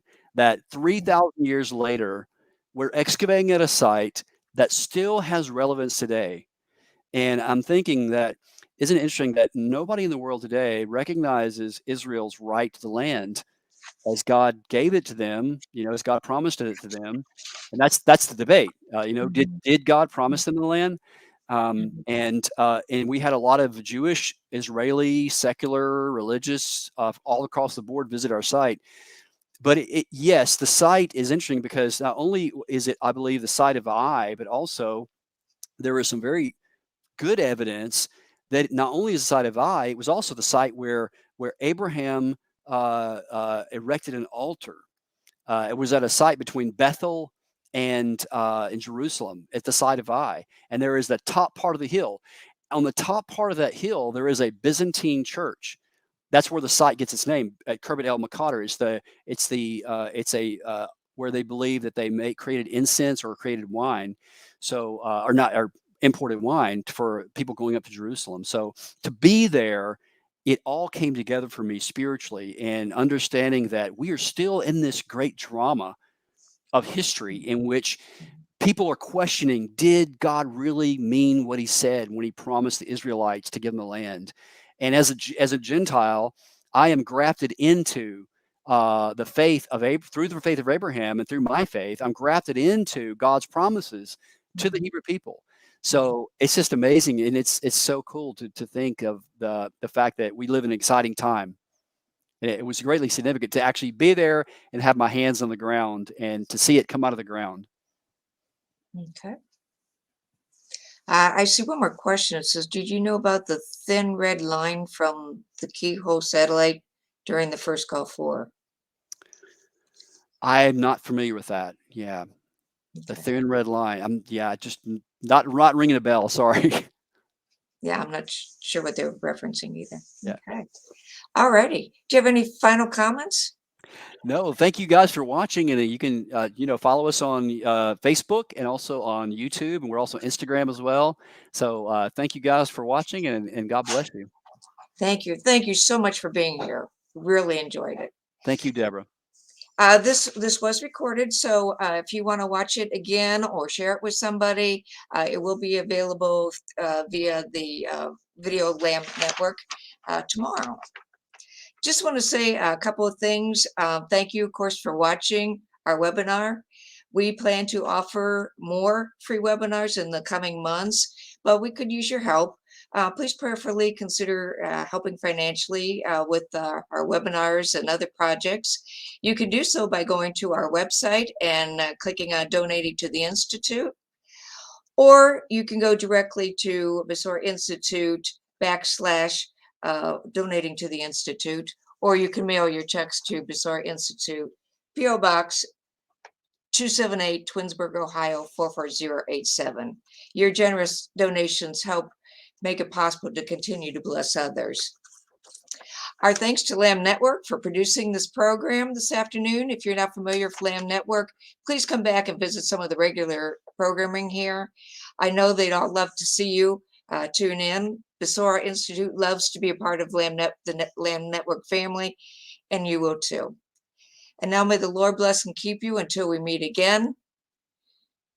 Shalom, and have a great rest of the day. Thank you. Bye-bye.